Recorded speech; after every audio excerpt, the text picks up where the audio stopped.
ஜெகதீஸ்வரன் ஒரு கேள்வி வச்சுட்டு வந்தேன். ஜெகதீஸ்வரன், இது ஒட்டு மொத்தமா 108 ஜெயிச்சிருக்காரு, ரைட்டு. ஆனா இது எல்லாமே இணையத்தின் வழிதான், இன்ஸ்டாகிராம் மட்டுமே ஜெயிச்சு கொடுத்தது, வேற எதுவுமே கிடையாது.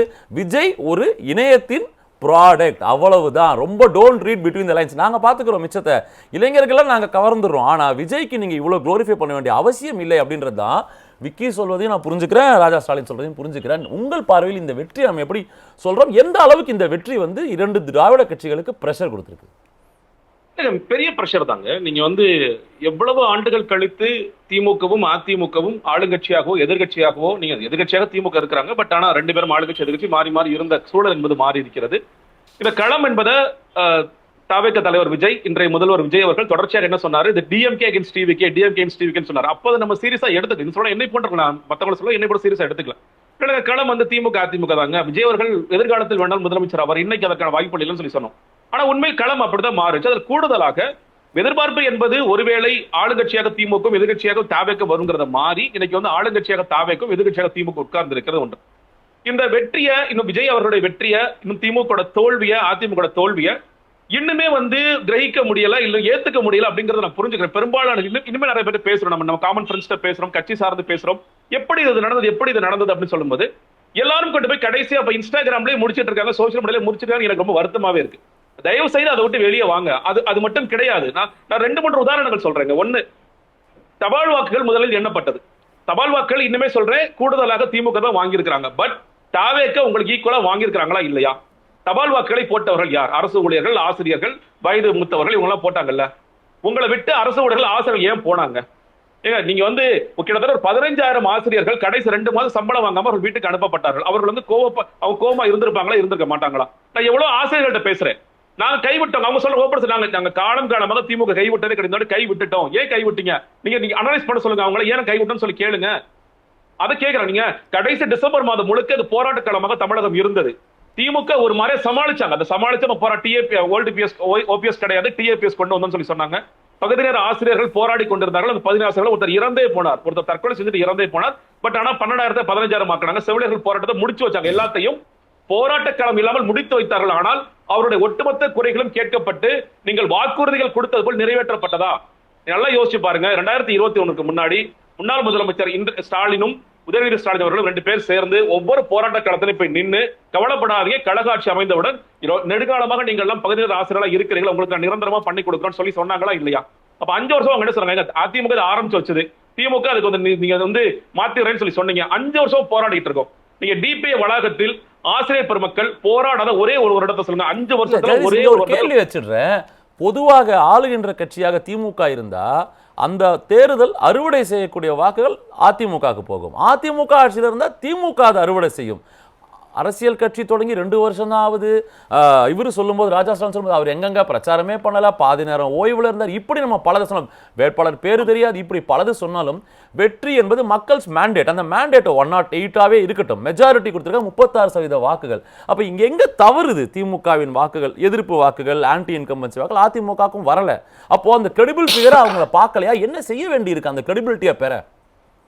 இல்லங்க, அதான் சொல்றேன் இல்லையா, நீங்க அதான் சொல்ற சிக்கல் உங்களுக்கு எங்கெங்க நடந்ததுங்கிறத இன்னைக்கு உண்மையிலேயே முதலமைச்சர் அவர்கள் அவர் என்னென்ன விஷயங்கள் சொல்லிருக்காரு. நீங்க எல்லாத்தையும் வெளிப்படையா என்கிட்ட சொல்லுங்க. என்னையே யாரோ திட்டா கூட என்கிட்ட சொல்லுங்க. அதை மறைக்காதீங்க, தயவு செய்து மறைக்கவும் மறைக்காதீங்க. அவங்கள்ட்ட இதை சொல்லவும் சொல்லாதீங்க. என்னிடம் எல்லாவற்றையும் கொண்டு வாருங்கள் அப்படிங்கிறத சொல்லிருக்காரு. நான் இந்த குழுவில் இருப்பவர்கள் அதை செய்ய வேண்டும் நினைக்கிறேன். இன்னும் சொல்ல போனா திமுக குழுவுல இருக்கிறவங்க மேலே சில அதிருப்திகளாம், ஒருத்தர் 2 பேரும் அதிருப்தி இருக்கிறதை நான் பார்க்கிறேன். திமுக நிர்வாகிகள் தான் எழுதுறாங்க, இந்த குழுவில் இவர்கள் எப்படி இருந்தார்கள், அதுல இருந்தே முதலமைச்சர் ஆரம்பிக்கிறோம்னு நினைக்கிறேன். இந்த குழு நம்ம சரியா தான் போட்டிருக்கோமா, அந்த குழுவில் இருப்பவர்கள் உண்மையிலே சரியாக ஆய்வுகள் செய்வார்களா, அவர்களுக்கு ஒரு அனுபவம் இருக்கிறதா, அதுல இருந்தே தொடங்கணும்னு நினைக்கிறேன். ஏன்னா இன்னைக்கு நீங்க பல விஷயங்கள் பேசுறீங்கன்னா திமுக நிர்வாகிகளுக்குள்ள நிறைய அதிருப்திகள் இருக்கு. அவங்க சொல்றாங்க எங்களுக்கு அதிருப்தி இருந்துச்சு. இன்னும் சொல்ல போனா நீங்க பல பேர் சொன்னாங்க அதிமுக ஆட்சி வந்தா பரவாயில்லைங்க, என்ன காரணம் தெரியல, அதிமுக ஆட்சி வந்தா கூட பரவாயில்ல, திமுக ஆட்சி வேண்டாம்னு எத்தனை பேர் திமுக நிர்வாகிகள் நமக்கு தெரியும். ஆன்டி இன்கம்பன்சி இருந்துச்சு. நாம என்ன நினைச்சோம், ஆன்டி இன்கம்பன்சி தாண்டி ப்ரோ இன்கம்பன்சி ஃபேக்டர் நம்ம எவ்வளவு பேர் பேசணும். எல்லாரும் காமனான factor sir, women safety sir, நிறைய பெண்கள், அது மாறிடுமா மாறாதங்கிறது வேற விஷயம், வேற டிபேட். விஜய் வந்தா தேனாரும் பாலாரும் ஓடிடுமா, இனிமேல் பாலியல் குற்றங்களே நடக்காதா, பாலியல் குற்றவாளிகள் உடனே தூக்கு மேடையில் ஏற்றப்படலாம், அதெல்லாம் வேற டிபேட். ஆனா விமன் சேஃப்டி அப்படிங்கிற ஒரு விஷயத்துல தொடர்ச்சியாக ஒரு 24 மணி நேரத்தில் 3 குற்றங்கள் நடக்கிறது, 3 பாலியல் சம்பவங்கள் நடக்கிறது. ஒன்னு எங்கிட்ட திருநெல்வேலி சைடு ஒன்று நடக்குது, இந்த பக்கம் மேல்மருவத்தூர் சைடு ஒன்று நடக்குது, நாமக்கல் பக்கம் நடக்குது, எல்லாம் 24 ஹவர்ஸ்க்குள்ள நடக்குது. அது அந்த சமூகத்தில் பெரிய தாக்கத்தை ஏற்படுத்துகிறது.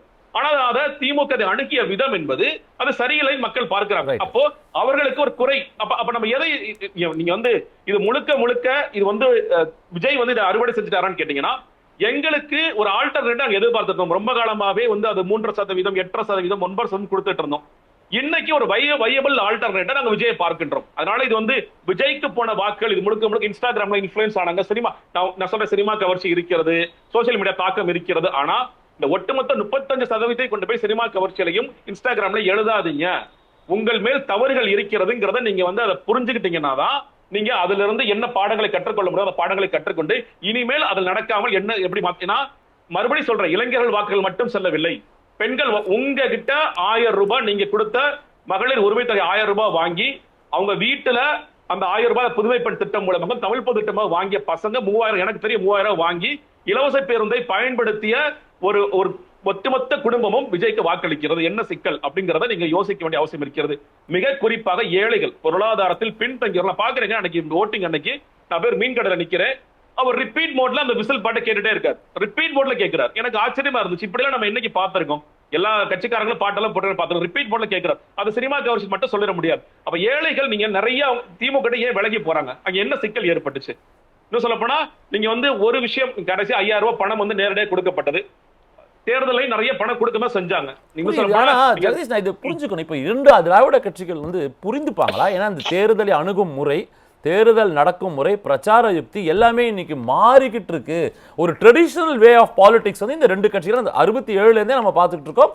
இருதுருவ அரசியலாவே தான் இங்க போய்கிட்டு இருக்கு. கிட்டத்தட்ட 2 திராவிட கட்சிகள் ஆண்டுட்டு இருக்காங்க. ஆனா இன்றைக்கு சொல்ல வைத்த குற்றச்சாட்டுகள் எல்லாம் மீறி அவர் ஜெயிக்கிறாருன்னும் போது இனிமே தேர்தலை ட்ரெடிஷனலான வேயில் அணுகுவது, ஒரு மேனிஃபெஸ்டோ ரிலீஸ் பண்றது, அதை பத்தி பேசுறது, பல ஆயிரம் கிலோமீட்டர் போவது, பொதுக்கூட்டங்கள் பேசுறது, அதெல்லாம் கிடையாதுங்க.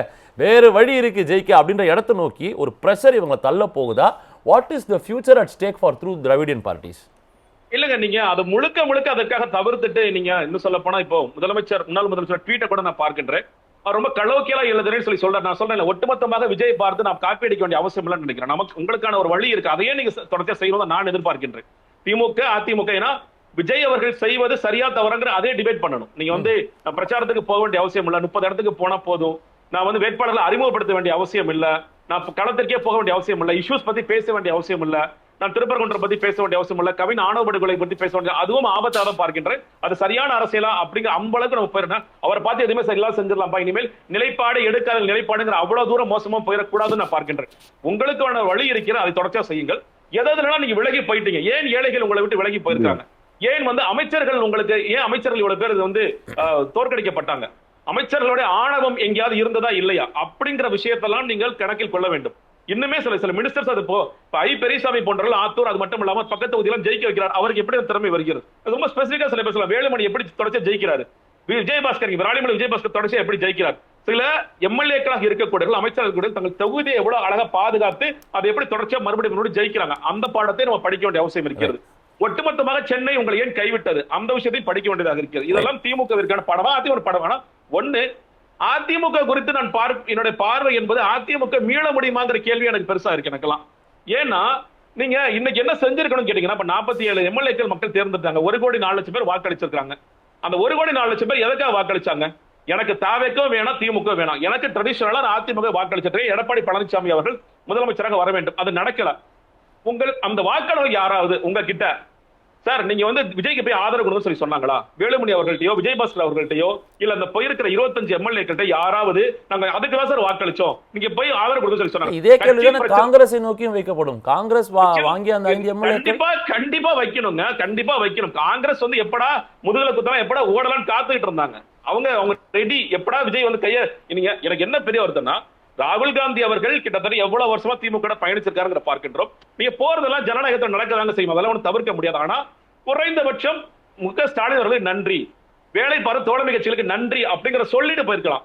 I spoke with Vijay and congratulated him over the phone. அதான் முதல்வரியாக தொடர்ந்து பேசுவோம். எனக்கு வந்து அது புரியவே இல்லை. எனக்கு அது விட்ட ஒரே விஷயம் தான், நீங்க அதிமுக உடைய வாக்காளர்கள் உண்மையிலே இன்னைக்கு வந்து கடுமையாக புண்பட்டவர்கள் அவர்கள் தான் இருப்பாங்க. நம்ம மணிகண்டன் கேள்வி ஜெகதீஷ், இந்த மாற்றங்கள் இவர் சொன்ன மாற்றங்கள்லாம் அனுபவம் முதியவர்கள் வழிவிடுங்க, அட்வைசராருங்க, யங்ஸ்டர்ஸ் உள்ள வாங்க. ஒரே ஒரு தேர்தலில் தாவேகாவின் வெற்றி ரீதிங்க் பண்ண வச்சிருச்சா? 50 ஆண்டு கால கட்சி, 75 ஆண்டு கால கட்சிகள் எல்லாம் ரீதிங்க் பண்ண வச்சிருச்சா? How to go for elections, அதை எப்படி அப்ரோச் பண்றதுன்றத ஒரு தேர்தல் இவங்க பெற்ற வெற்றி வச்சு நம்ம அந்த சம்மரி, அந்த சமேஷனுக்கு வந்துடலாமா ஜெகதீஷ்?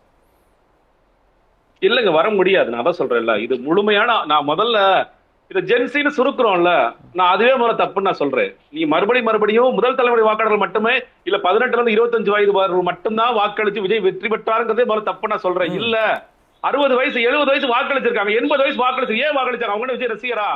அதை முதல்ல நம்ம அதாவதுங்க, இன்னைக்கு முதலமைச்சர் முன்னாள் முதலமைச்சர் சொல்லியிருக்காரு, நம்ம வந்து என்ன தப்புன்னு ஒத்துக்கிட்டாதான் நம்ம வந்து அதுக்கு தீர்வு தேட முடியும், என்ன நோயின்னு புரிஞ்சாதான் மருந்து கண்டுபிடிக்க முடியும். நம்ம என்ன நினைச்சிட்டு இப்ப என்ன நினைக்கிறாங்க, மருந்தெல்லாம் நம்ம ஏற்கனவே ரெடியா இருக்கே, உங்களுக்கு நோயே என்ன தெரியலப்பா. நான் சொல்றேன், நோய் என்னங்கிறத கண்டுபிடிங்க, எங்க சிக்கல் ஏறுதான். எனக்கு என்னன்னா, இந்த குழுவும் வந்து உண்மையிலே முன்னாள் முதலமைச்சர் மறுபடியும் சொல்றாரு, இதெல்லாம் வெளிப்படையா சொல்லுங்க, என்னையே திட்டா கூட வந்து சொல்லுறீங்கன்னு சொல்றாரு. அதெல்லாம் சொல்லுவாங்களாங்கிறது எனக்கு டவுட்டா தான் இருக்கு. மறுபடியும் எல்லாத்தையும் தலையில கொண்டு விசாரி இன்ஸ்டாகிராம் சார் ஒரே வார்த்தையில முடிச்சு விட்டுருவாங்களான்னு கூட பயமா இருக்கு எனக்கு. இல்ல களத்துல இறங்கி நான் சொல்ற கட்சிக்காரர்களை தாண்டி பேசுங்க, ஆசிரியர்கள்ட்ட பேசுங்க, அரசு ஊழியர்கள்ட்ட பேசுங்க, வீதியில உட்கார்ந்தவர்கள்ட்ட பேசுங்க, டீ கடைகள்ல பேசுங்க, எல்லார்ட்டையும் பேசுங்க, பலதரப்பட்டு பேசுங்க. உண்மையில என்ன தெரியுங்களா, நம்ம போல்ஸ்டர்ஸா நினைக்கிறவங்க, நம்ம ரொம்ப அறிவாளிகள் நினைச்சோம், நம்மளா தோத்துருக்கோம். நம்மள பெரிய அறிவாளிகள் நினைச்சோம். நான் சொன்னேன்ப்பா திமுக ஜெயிச்சிருப்பா, அதிமுக 2வது கட்சி வரும்பா. இல்ல, அது நடக்கல. சாதாரண மக்கள் சொல்றாங்க, எங்களுக்கு தெரியாதாங்க ஜெயிக்கும். சாதாரண மக்களுக்கு தெரிந்த உண்மைகள் நமக்கு தெரியவில்லை, அதை முதலில் ஒப்புக்கொள்ள வேண்டும். சாதாரண மக்கள் வந்து நம்ம எவ்வளவு விலகி இருக்கோங்கிற புரிஞ்சுக்கிறோம். இன்க்ளூடிங் மீடியா, நான் சொல்லுவேன், இன்க்ளூடிங் மீடியா. கடைசி ஒரு வருஷம் பாருங்க, நான் வந்து பாக்குறேன் ஊடகத்துல என்ன விவாதிச்சோம், யார் கூட கூட்டணி போவாங்க, எந்த கூட்டணி யார் சேருவாங்க, மக்கள் என்ன சொன்னாங்க, மக்கள் பிரச்சனை ஏங்க ஊடகம் பேச மாட்டேங்குது, உங்களோட கமெண்ட்ஸ் போய் பாருங்க, மக்கள் பிரச்சனை எங்களை எப்பொழுது பேசுவீர்கள், அதுதானே மக்கள் எதிர்பார்க்கிறாங்க. அதை நாம் பேச வேண்டிய அவசியம் இருக்கிறது. ஒட்டுமொத்தமாக நம்ம தான் சொல்றேன், முதலில் பிரச்சனைகளை புரிந்து கொள்ளுங்கள், அதற்கு பிறகு தீர்வுகளை தேடுங்கள். கண்டுபிடிங்க, அப்புறம் மருந்து போடலாம்ன்றீங்க. புரியுது எனக்கு, நான் புரிஞ்சுக்கிறேன்.